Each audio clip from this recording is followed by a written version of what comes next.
Yo, what's up? In this short video, I'm going to be explaining how our info product added over $300,000 by posting simple YouTube videos. And I'm going to be going through this video as fast as possible and just breaking down our process. Here are our actual YouTube analytics. So you can see we started this channel from scratch, took it all the way from 0 subscribers all the way to 20K subscribers.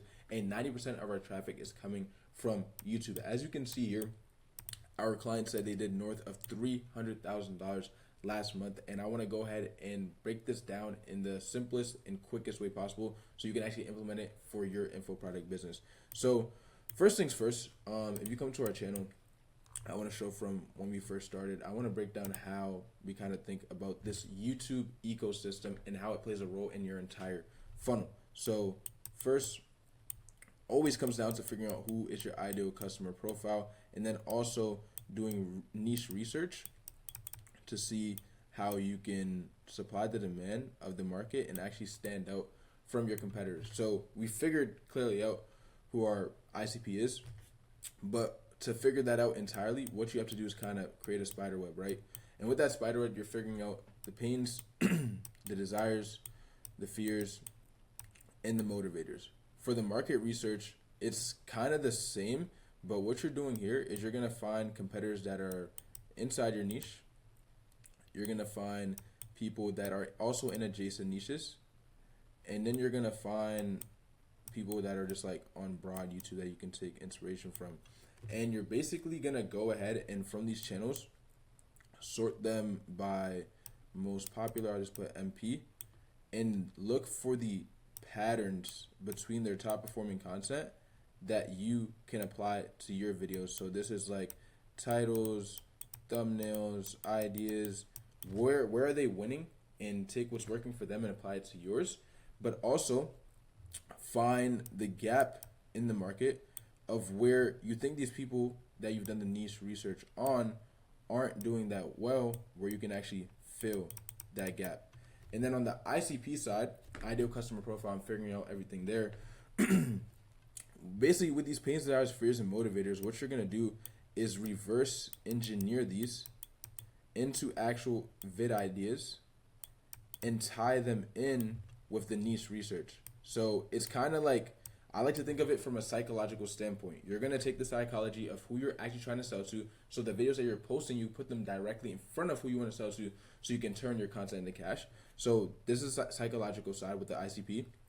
And then the YouTube side and YouTubeifying it is doing the niche research, finding the proven title structures, finding the ideas that work, finding the outliers, finding the patterns that work for their content, and kind of mixing these together. And at this point, you're going to be able to create content that can actually collect cash.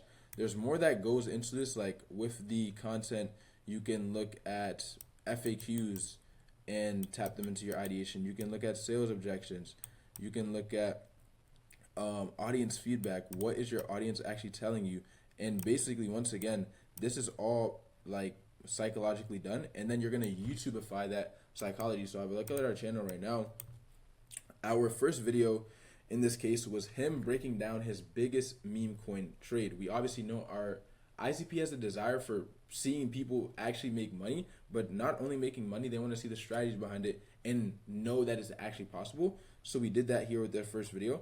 But on top of that, to double down on it, I found a gap in the market when actually doing the niche research that a lot of people are not doing live content. Like no one is actually showing their trades live and actually breaking it down. What did we go ahead and do for our second video? Watch me live make $50,000 trading crypto meme coins. And there's also a quote unquote funnelized process of how we think about content in this YouTube system. And I want to break it down because I do think of this more as a YouTube ecosystem more than a funnel, because I see this system working inside of your funnel and having leads come back to buy your stuff over and over again. So if I was to break this down, we basically have top of funnel content, we have middle of funnel content, and we have bottom of funnel content. And I can break down each one on this channel. For example, we have one of, if not the biggest full meme coin trading course on YouTube that actually just hit 300K views in 3 months. That's literally 100K views per month, which is crazy, right? And that video serves as top of funnel. Why? Top of funnel is just literally total addressable market. It has as much awareness as possible is what we're kind of going for. And these videos typically are broad. They can go get more views and go get us more subscribers is the approach with this content. Then we have middle funnel content. I can give you guys an example for this as well. So an example for the middle funnel content, how to make $1,000 per day with meme coins, full Axiom Pro guide. This is another video, 66K in 3 months. So with this one, like middle funnel content is typically how-to videos. These are typically explainer videos around people that have somewhat of like an explanation of what you do, but they're not like beginners. It's not broad. And these are typically there to kind of nurture more of the audience that's coming in. So you're going to have this top of funnel content right here, be able to grow people. You're going to have this middle funnel content, be able to nurture people. And then bottom of funnel is where you really convert people. And obviously they're all intertwined. Like it's not like these are just working by themselves. They're all intertwined.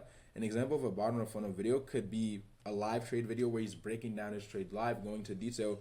But it also could be a client case study interview where here I have one of their most like successful students from their coaching program.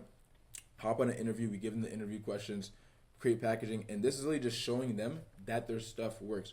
We're putting the ICP in their shoes and just showing like, okay, if this guy can do it through their program, I can too. And that's the main approach there. With the bottom of funnel stuff, this is typically also niche, deep insight videos. So I'll put NDI. It could be case studies. So like the video where he broke down his biggest trade, that's sort of like a case study. And anything that's like super niche insights, yeah. And these videos are typically longer and more like in-depth and towards a serious demographic that really already know what our client is doing. So if I was to kind of even just run through and give you even more examples, we just posted this My Story video, which is more top of funnel, but we have this simple 1-minute meme coin trading strategy, works every day. This is probably more bottom of funnel, more serious insights, more, complex stuff. 10 lessons I learned to make 1 million from meme coins. I would say this is more middle of funnel. It can relate to people, they can understand, but something like the simple 1-minute meme coin trading strategy that works every day, he's more in depth, he's showing results, etc., etc. How to make FU money trading crypto meme coins is more top of funnel. And all of this we're doing through market research, finding the gap, and then tying into what I'll actually cover next. I think that's a good point to tap into. Is third, we have our clients' competitive edge. And I feel like a lot of people don't talk about this, but after you've kind of figured out the gap in the market, you know your ICP, you're able to tap into this YouTube ecosystem. What you want to tap into next is your client's competitive edge. And if you look at the top creators out there, Iman, Hormozi, Gary Vee, they all say the same things over and over. And it really just comes down to pushing your own propaganda. Like that's what all these guys are doing. But how do you do that, right? How can you allow this propaganda to actually go ahead and bleed through your content so that people can pay you more money? Like that's the main question that everyone's asking. And you really do this through sharing your story over and over again. Your story is going to become repetitive to you, but you have to realize you're targeting a new audience with every single video. You can share your accomplishments. Like this is what people want to see over and over again, right? Talk about your story, talk about your accomplishments. How are you different? How are you unique? Like it could be a way you trade. There's so many ways. Like what is your strategy to doing things? And you don't just show these things in the video. You actually repeat them over and over and over again. You tie them to your ideas, into your thumbnails, into the way you speak on camera, your scripts. You tie this into everything. It must bleed throughout your content for you to make money. Like for example, our client Alex, he went to Cornell before he dropped out and became a meme coin millionaire. And that's something we damn near say in every single video because it's part of his proof. He's made $1 million with meme coins. That's also another thing we say throughout every single video. So finding out your edge and tying that into every single video and just pushing your own propaganda. And for him, he probably has his own way that he trains meme coins. And we're also going to allow that to bleed throughout our content. And that's how you create like the quote unquote personal brand effect that people talk about. Is you have to be different. You can't be like every other person out there in your niche. And that's the reason why we're winning on YouTube right now. There's tons of other meme coin trading channels, but not all of them are allowing their competitive edge to bleed throughout their content. And this is a more psychological side of our process and how things really work. I want to cover more of the YouTube side, because once you have this like nailed down, then it's really just like YouTubeifying it, which is more of like the niche research, which is like understanding, I guess, like sophistication, I kind of like to call it sophistication. And I like to put this into like my title and thumbnail packaging, because I feel like that's another huge thing that people look at. And then also like video editing as well is just like another thing where people are gonna look at your stuff and be like, is this someone I can trust? This also has to do with like on-camera presence. So I want to talk basically all things on the actual like YouTube side after you figured out psychologically how to get people to love your content. So sophistication is huge for me. This comes back into market research, seeing what everyone else is doing. If you were to compare our channel to a lot of channels out there, we just look sophisticated at a first glance. Our thumbnails, our titles, our ideas, it's more watchable. And what that really builds on YouTube, like with this sophistication, comes to trust. At the end of the day, it's about trust. And the best thing about YouTube is it's already a platform where people are going to be watching your content for a long amount of time. So if you can make sure that everything else is sophisticated, your amount of trust is going to obviously go up. With more trust going up, people watch more of your videos, which just means like at the end of the day, your money is going to also go up, because they're going to start binge watching your content. And it's really, once again, pushing your own propaganda so much that these people trust what you're saying. And that's not in a bad way. Like, I only work with people that sell ethical products. So when you're getting them to trust you, it's for a good reason. Your stuff works, and you should feel obligated to sell something that works, right? So sophistication to me is like building trust.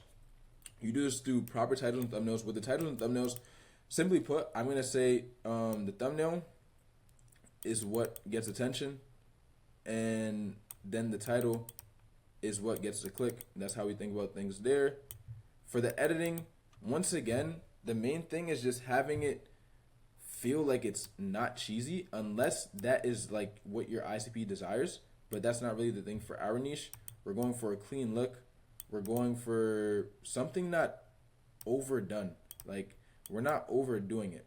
And we just want it to be clean, simple, once again, sophisticated towards our ICP. Everything comes back to the ICP. On-camera presence is huge. This was a huge change for us with this client. Like, if you watch our first couple of videos compared to the videos that we're creating now, he's getting better at on-camera presence, and this is why people are loving the content even more and wanting to buy his stuff, which is like why we're able to actually go ahead and do like 300K added in a month, right? So with the on-camera presence, this is simply knowing how to be energetic in your videos in the right way, though. Like in this video, I'm not screaming at you, but I'm speaking in a way where you want to actually listen. A change of tone is also important. I feel like hand gestures also like super important, and being interactive. Nobody likes boring. If you're boring in your videos, like no one's gonna like it. And I feel like a lot of people are boring, and that also comes back to you not being passionate about the YouTube ideas that you're actually coming up with. And that's done in the niche research, and then tying in your competitive edge into it so that you can actually be passionate about the videos that you are recording. I think I've covered a decent amount of like what I think actually has made us be able to collect this 300K. I feel like I cover a lot of other things deeper in other videos as well. But for this one, I feel like you guys get the gist of what I've said. Leverage the funnel.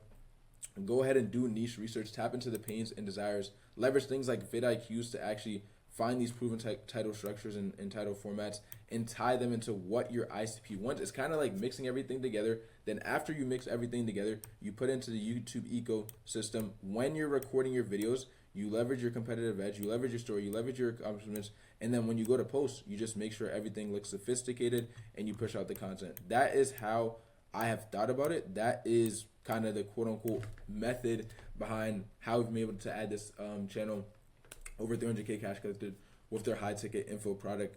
If you guys want to see other content like this, just let me know. Drop a comment down below of what you want to see. Besides that, if you want to work with Content Cash Media, click the first link down below to book a one-on-one call to talk with me, and I'll see if you are fit. Other than that, I appreciate you watching, and I'll see you in the next one. Peace.